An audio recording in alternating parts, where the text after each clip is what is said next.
மாண்பு உறுப்பினர் பிரபாகரன். மாண்புமிகு பேரவை துணைத் தலைவர் அவர்களுக்கு வணக்கம். மறைந்து 50 ஆண்டுகள் கடந்து பாசிச சக்திகளால் நுழைய முடியாத திராவிட எஃகு கோட்டையை கட்டிய பகுத்தறிவு பகலவன் தந்தை பெரியார் அவர்களை வணங்கி இந்த உரையை துவங்குகிறேன். ஒடுக்கப்பட்ட, தாழ்த்தப்பட்ட, பிற்படுத்தப்பட்ட மக்களின் சமூக பாதுகாப்புக்கான இந்திய அரசியல் சட்டத்தை நமக்கு தந்த இந்தியாவின் சட்ட மாமேதை டாக்டர் அம்பேத்கர் அவர்களை இந்த அவையில் வணங்கி மகிழ்கின்றேன். எளியவன் என்று ஏளனமாக பார்த்தவரை இந்திய பாராளுமன்றத்தை திரும்பி பார்க்க வைத்த பேரறிஞர் அண்ணாவை இந்த அவையில் வணங்கி மகிழ்வதில் பெருமை அடைகிறேன். அன்றும் இன்றும் என்றும் எதிரிகளின் சிம்ம சொப்பனமாக விளங்கிக் கொண்டிருக்கும் முத்தமிழறிஞர் டாக்டர் கலைஞர் அவர்களை வணங்கி மகிழ்கின்றேன். வேந்தரே, கழகத்தின் தலைமை வேந்தரே, உச்ச நீதிமன்றம் கைகாட்டிய வரலாற்று வேந்தரே, நீதியின் உச்சம் தொட்ட தமிழகத்தின் வேந்தரே, வேந்தரே, கழகத்தின் தலைமை வேந்தரே, உச்ச நீதிமன்றம் கைகாட்டிய வரலாற்று வேந்தரே, நீதிமன்றம் உச்சம் தொட்ட தமிழகத்தின் வேந்தரே, கட்டம் சரியில்லை என்று சொன்னவர்களை கட்டம் கட்டி கதியலங்க வைத்துக் கொண்டிருக்கும் நமது திராவிட மாடல் முதல்வர் மாண்புமிகு அண்ணன் தமிழ்நாடு முதல்வர் தளபதியார் அவர்களை வணங்கி மகிழ்கின்றேன். மாண்புமிகு பேரவைத் தலைவர் அவர்களே, தமிழ்நாட்டின் புதிய அத்தியாயம் விளையாட்டுத்துறையின் பொற்காலத்திற்கு சொந்தக்காரர். கடந்த ஆண்டு மழை வெள்ளத்தின் போது காலையில் சென்னை, பிற்பகல் தூத்துக்குடி, மாலையில் கடலூர், இரவு திருவண்ணாமலை என்று மிக்ஜாம் பெஞ்சல் பெயர்களை வென்று சூறாவளியாய் சுற்றி தமிழகத்தை காத்தவர். காட்சிக்கெளியன், கடுஞ்சொல்ல நல்லனேல், மீக்கூறும் மன்னநிலம் என்ற குரலுக்கேற்ப அன்பாக இருந்தாலும் கோபமாக இருந்தாலும் தனக்கே உண்டான பாணியில் தன்னுடைய ஒற்றை சிரிப்பால் அனைவரையும் கட்டி போட்டு வைத்திருக்கும் அன்பிற்குரிய அண்ணன் மாண்புமிகு துணை முதல்வர் அவர்களை இந்த அவையில் வணங்கி மகிழ்கின்றேன். மாண்புமிகு பேரவைத் தலைவர் அவர்களே, நாடாளுமன்றத்தில் பாசிச சக்திகளை கதற வைத்துக் கொண்டிருக்கின்ற எங்களது மண்ணின் மைந்தர் கழக துணை பொதுச் செயலாளர் மேலாள் அமைச்சர் அண்ணன் ராசா அவர்களை வணங்கி மகிழ்கின்றேன். மாண்புமிகு பேரவை துணைத் தலைவர் அவர்களே, பெரம்பலூர் மாவட்டத்தின் பொறுப்பு அமைச்சர் கழகத் தலைவர் மாண்புமிகு முதல்வர் அவர்களால் அரியலூரின் அரிமா என்று பாராட்டப்பட்ட மாண்புமிகு போக்குவரத்து துறை அமைச்சர் அண்ணன் சாசி சிவசங்கர் அவர்களை வணங்கி மகிழ்கின்றேன். மாண்புமிகு அவை முன்னவர் நீர்வளத்துறை அமைச்சர் அவர்களுக்கு எனது வணக்கத்தை தெரிவித்துக் கொள்கிறேன். மாண்புமிகு நகராட்சி நிர்வாகத்துறை அமைச்சர் அவர்களுக்கு எனது வணக்கத்தை தெரிவித்துக் கொள்கிறேன். எங்களது எளிமையான அறிவார்ந்த பெரம்பலூர் நாடாளுமன்ற உறுப்பினர் அண்ணன் மாண்புமிகு KN அருண் நேரு அவர்களை வணங்கி மகிழ்கின்றேன். இந்த அவையில் உள்ள அனைத்து மாண்புமிகு அமைச்சர்களுக்கும் மாண்புமிகு சட்டமன்ற உறுப்பினர்களுக்கும் எனது நன்றி கலந்த வணக்கத்தை தெரிவித்துக் கொள்கிறேன். மேலும் எனது பெரம்பலூர் சட்டமன்ற தொகுதிக்குட்பட்ட கழக நிர்வாகிகள், என்னை இந்த மாமன்றத்திற்கு அனுப்பிய பெரம்பலூர் சட்டமன்ற தொகுதி வாக்காளர்களுக்கும் பெரம்பலூர் மாவட்ட அனைத்து பொதுமக்களுக்கும் நண்பர்களுக்கும் எனது நினைவில் வாழும் என்னுடைய தாய் தந்தையருக்கும் எனது நன்றி கலந்த வணக்கத்தை தெரிவித்துக் கொள்கிறேன். மாண்புமிகு பேரவை துணைத் தலைவர் அவர்களே, பெண்கள் மற்றும் இளைஞர்கள் வேலைவாய்ப்பு பெறுகின்ற வகையில் பெரம்பலூர் மாவட்டம் எறையூரில் JR1 கோத்தாரி சிப்காட் காலனி பூங்காவை வழங்கிய மாண்புமிகு தமிழ்நாட்டின் முதல்வர் அவர்களுக்கு இந்த அவையில் நன்றியை தெரிவித்துக் கொள்கிறேன். மேலும் இந்த ஆண்டு 5000 கோடி ரூபாய் முதலீடு மற்றும் 50,000 நபர்களுக்கு வேலைவாய்ப்பு அளிக்கும் வகையில் ஜவர்வான் கோத்தாரி ஃபுட்வேர் லிமிடெட் நிறுவனம் அமைக்க உத்தரவிட்ட மாண்புமிகு தமிழக முதல்வர்களுக்கு இந்த அவையில் நன்றியை தெரிவித்துக் கொள்கிறேன். கடந்த 2024-25 ஆண்டு சட்டமன்ற தொடரில் எனது மானிய கோரிக்கையில் உரையில் நான் வைத்த கோரிக்கையான பெரம்பலூர் நகராட்சியை மாநகராட்சியாக்க வேண்டும் என்ற கோரிக்கையை நிறைவேற்றி தந்த மாண்புமிகு தமிழ்நாடு முதலமைச்சர் அவர்களுக்கும் மாண்புமிகு நகராட்சி நிர்வாகத்துறை அமைச்சர் அவர்களுக்கும் இந்த வாய்ப்பின் மூலம் நன்றியை தெரிவித்துக் கொள்கிறேன். பெரம்பலூர் மாவட்டம் ஆலத்தூர் வட்டம் செட்டிக்குளம் பகுதியில் விளையும் சின்ன வெங்காயம் மற்றும் தழுதாலை அரும்பாவூர் மரச்சிற்பம் ஆகியவற்றிற்கு புவிசார் குறியீடு பெற்று தந்த மாண்புமிகு தமிழ்நாடு முதலமைச்சர் அவர்களுக்கு நன்றியை தெரிவித்துக் கொள்கிறேன். பெரம்பலூர் நகராட்சி எறையூர் மற்றும் பாடாலூர் சிப்காட் பகுதிகளுக்கு குடிநீர் வசதிக்காக ரூபாய் 345 கோடியில் தனி காவேரி கூட்டு குடிநீர் திட்டம் வழங்கிய மாண்புமிகு தமிழ்நாடு முதலமைச்சர் அவர்களுக்கும் மாண்புமிகு நகராட்சி நிர்வாகத்துறை அமைச்சர் அவர்களுக்கும் நன்றியை தெரிவித்துக் கொள்கிறேன். 2021-25 ஆண்டு வரை 4 ஆண்டுகளாக எனது பெரம்பலூர் சட்டமன்ற தொகுதியில் நீர்வளத்துறை சார்பாக தடுப்பணைகள் தூர்வாரும் பணிகளுக்கு ரூபாய் 42.5 கோடி நிதியை ஒதுக்கிய மாண்புமிகு நீர்வளத்துறை அமைச்சர் அவர்களுக்கு நன்றியை தெரிவித்துக் கொள்கிறேன். 2021-25 ஆண்டு வரை 4 ஆண்டுகளாக எனது பெரம்பலூர் சட்டமன்ற தொகுதியில் நெடுஞ்சாலைத்துறை சார்பாக பாலங்கள் சாலைகள் அமைக்க ரூபாய் 313 கோடி நிதி ஒதுக்கிய மாண்புமிகு நெடுஞ்சாலைத்துறை அமைச்சர்களுக்கு நன்றியை தெரிவித்துக் கொள்கிறேன். 2021-25 ஆண்டு வரை 4 ஆண்டுகளாக எனது தொகுதியில் வேளாண்மை மற்றும் பொறியியல் துறை மூலமாக விவசாயிகளுக்கு 13.66 கோடி நலத்திட்ட உதவிகளை வழங்கிய மாண்புமிகு வேளாண்மை மற்றும் உழவர் நலத்துறை அமைச்சர் அவர்களுக்கு நன்றியை தெரிவித்துக் கொள்கிறேன். 2021-25 ஆண்டு வரை 4 ஆண்டுகளாக பெரம்பலூர் நகராட்சி பராமரிப்பு மற்றும் நகராட்சியை மேம்படுத்துவதற்காக 43 கோடியும் சாலைகள், குடிநீர் வசதிகள் மற்றும் பல்வேறு வளர்ச்சி திட்ட பணிகளுக்கு குரும்புலூர் பேரூராட்சிக்கு 26.65 கோடியும், அரும்பாவூர் பேரூராட்சிக்கு 22.62 கோடியும், பூலாம்பாடி பேரூராட்சிக்கு 33.26 கோடியும் நிதி ஒதுக்கிய மாண்புமிகு நகராட்சி நிர்வாகத்துறை அமைச்சர் அவர்களுக்கு நன்றியை தெரிவித்துக் கொள்கிறேன்.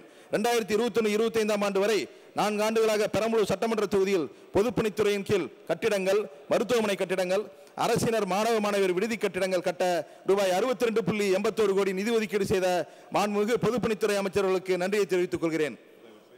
2021-25 பெரம்பலூர் சட்டமன்ற தொகுதிக்கு உட்பட்ட அனைத்து கிராமங்களுக்கும் சாலைகள் மற்றும் பாலங்கள் வசதிகள் ஏற்படுத்த சுமார் 82 கோடி நிதி ஒதுக்கிய மாண்புமிகு உள்ளாட்சி மற்றும் ஊராட்சித்துறை அமைச்சர் அவர்களுக்கு நன்றியை தெரிவித்துக் கொள்கிறேன். சுதந்திரம் பெற்று இதனால் வரை பேருந்து தரமே பதியாத ஊர்களுக்கெல்லாம் பேருந்து வசதி செய்து கொடுத்த மாண்புமிகு போக்குவரத்து துறை அமைச்சர் அவர்களுக்கு நன்றியை தெரிவித்துக் கொள்கிறேன். எனது பெரம்பலூர் சட்டமன்ற தொகுதிக்கு உட்பட்ட கல்பாடி தொடக்க வேளாண்மை கூட்டுறவு வங்கி மற்றும் தேவையூர் தொடக்க வேளாண்மை கூட்டுறவு வங்கியில் இருந்து பிரித்து முறையாக சிறுவாச்சூர் மற்றும் மேட்டுப்பாளையம் கிராமங்களில் புதிய தொடக்க வேளாண்மை கூட்டுறவு வங்கிகளை அமைத்து கொடுத்ததற்கும் பெரம்பலூர் கூட்டுறவு மேலாண்மை பயிற்சி நிலையத்திற்கு புதிய கட்டிடம் ரூபாய் 2 கோடி மதிப்பீட்டில் கட்டப்படும் என அறிவித்த மாண்புமிகு கூட்டுறவுத்துறை அமைச்சர் அவர்களுக்கு நன்றியை தெரிவித்துக் கொண்டு, அதே நேரத்தில் கூட்டுறவுத்துறை அமைச்சர்களிடம் ஒரு கோரிக்கையாக புதியதாக பிரிக்கப்பட்ட சிறுவாச்சூர் தொடக்க வேளாண்மை கூட்டுறவு வங்கிக்கு ஒரு புதிய கட்டிடம் வேண்டும் என்றும் இந்த அவையிலே தெரிவித்துக் கொள்கிறேன். பெரம்பலூர் மாவட்டம் எனது சட்டமன்ற தொகுதிக்குட்பட்ட வெள்ளுவாடி, திருவாலந்துறை ஆகிய 2 கிராமங்களையும் கடலூர் மாவட்டத்தை இணைக்கும் வகையில் பொதுமக்களின் நீண்ட நாள் கோரிக்கையை நிறைவேற்றிடும் வகையில் வெள்ளுவாடி, கொரக்காவாடி, திருவாலந்துறை, கீழக்கல்பூண்டி இடையே உள்ள 2 மாவட்ட மக்களின் பயன்பாட்டிற்கு 2 இணைப்பு பாலங்களை நிதி வழங்கிய மாண்புமிகு முதல்வர் அவர்களுக்கும் மாண்புமிகு ஊரக வளர்ச்சித்துறை, உள்ளாட்சித்துறை அமைச்சர்களுக்கும் நன்றியை தெரிவித்துக் கொள்கிறேன். மாண்புமிகு பேரவைத் தலைவர் அவர்களே, இன்று தொழிலாளர் நலன், திறன் மேம்பாட்டுத்துறை மற்றும் குறு சிறு நடுத்தர தொழில் நிறுவனங்கள் துறை மானிய கோரிக்கையில் எனக்கு பேச அனுமதி அளித்த மாண்புமிகு சட்டப்பேரவைத் தலைவர் அவர்களுக்கும், சட்டப்பேரவை துணைத் தலைவர்களுக்கும், அரசு தலைமை கொறடா அவர்களுக்கும், சட்டப்பேரவை செயலாளர், சட்டப்பேரவை அலுவலர்கள் மற்றும் ஊழியர்களுக்கும் எனது நன்றியினை தெரிவித்துக் கொள்கிறேன். பெரம்பலூர் சட்டமன்ற தொகுதி வேப்பந்தட்டை ஒன்றியத்துக்குட்பட்ட பகுதிகளில் ஒரு தொழில் பயிற்சி நிலையம் அமைத்து தருமாறு தொழிலாளர் நலன், திறன் மேம்பாட்டுத்துறை அமைச்சர் அவர்களை கேட்டுக்கொள்கிறேன். பெரம்பலூர் சட்டமன்ற தொகுதி வேப்பந்தட்டை ஒன்றியத்திற்கு உட்பட்ட பகுதிகளில் ஒரு சிட்கோ தொழிற்பேட்டை அமைத்து தருமாறு துறை அமைச்சர் அவர்களை கேட்டுக்கொள்கிறேன். குறு சிறு நடுத்தர தொழில் நிறுவனங்கள் துறையில் மானிய கோரிக்கையில் விவசாயத்திற்கு அடுத்தபடியாக தமிழ்நாட்டின் முதுகெலும்பாக விளங்கும் குறு சிறு நிறுவனங்கள் மற்றும் நடுத்தர தொழில் நிறுவனங்கள் இந்திய அளவில் தமிழ்நாடு முன்னணி மாநிலமாக திகழ்கிறது. 30 விழுக்காட்டிற்கு மேல் மகளிர் தொழில் முனைவராக உள்ள தமிழ்நாடு ஒருங்கிணைந்த வளர்ச்சிக்கு முன்னுதாரணமாக உள்ளதோடு மாநிலத்தில் நிலவும் வளமான வணிகச் சூழலுக்கு ஒரு சான்றாக திகழ்கின்றது. பொறியியல் சம்பந்தமான பொருட்கள், வாகன பாகங்கள், வார்ப்புகள், பம்புகள், ஆயத்தாலைகள் மற்றும் தோல் பொருட்கள் போன்ற பல தொழில்கள் தமிழ்நாடு முன்னிலை வகிக்கிறது. அண்ணல் அம்பேத்கர் தொழில் முன்னோடி திட்டத்தின் கீழ் இதுவரை 2386 ஆதிதிராவிட மற்றும் பழங்குடியினர் தொழில் முனைவோருக்கு 250 கோடி ரூபாய் மானியமாக வழங்கப்பட்டுள்ளது. மரம் மற்றும் சிற்ப வேலைப்பாடுகளுக்கு நகை செய்தல், கண்ணாடி, மணி வேலைப்பாடுகள், இசைக்கருவிகள் தயாரித்தல் உள்ளிட்ட 26 வகையான தொழில்களில் கைவினைஞர்களுக்கு நிதி உதவி, திறன் பயிற்சி மற்றும் அவர்களின் வளர்ச்சிக்கு தேவையான அனைத்தையும் வழங்கிடும் நோக்கோடு நமது கழக அரசால் தொடங்கப்பட்டுள்ள கலைஞர் கைவினை திட்டம் மக்களிடம் பெரும் வரவேற்பை பெற்றுள்ளது. கடந்த 4 ஆண்டுகளில் தமிழ்நாட்டில் பதிவு செய்யப்பட்ட புத்தொழில் நிறுவனங்களின் எண்ணிக்கை 5 மடங்காக உயர்ந்து 10,000 எண்ணிக்கையினை தாண்டி உயர்ந்து வருகிறது. தமிழ்நாட்டில் அண்மையில் உருவாக்கப்பட்ட விண்வெளி தொழில்நுட்பம் சார்ந்து இயங்கும் புத்தொழில் நிறுவனங்கள் உலக அளவில் தனி முத்திரை பதித்து வருகின்றது.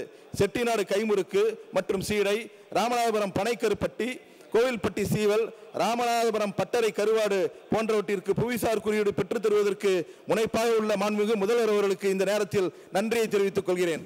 மாண்புமிகு பேரவைத் தலைவர் அவர்களே, தொழிலாளர் நலன் மற்றும் திறன் மேம்பாட்டுத்துறை அனைத்து தொழிலாளர்களின் நலன்கள் மேம்படுகின்ற வகையில் நமது தொழிலாளர் நலத்துறை சிறப்பாக செயல்பட்டு வருகிறது. திறன்மிக்க மனித வளத்தை அதிகரித்திட புதியதாக 10 இடங்களில் 4 தொழில் பிரிவுகள் கொண்ட புதிய தொழிற்பயிற்சி நிலையங்கள் துவங்கப்பட உள்ளதை மகிழ்ச்சியுடன் வரவேற்கிறேன். கட்டுமான தொழிலாளர்களின் குழந்தைகள் தொழிற்கல்வி பெற்று வாழ்வாதாரத்தை மேம்படுத்தும் வகையில் 7 புதிய தொழில் பயிற்சி நிலையங்கள் 6 தொழில் பிரிவுகளுடன் துவங்கப்பட்டுள்ளதை மகிழ்ச்சியுடன் வரவேற்கிறேன்.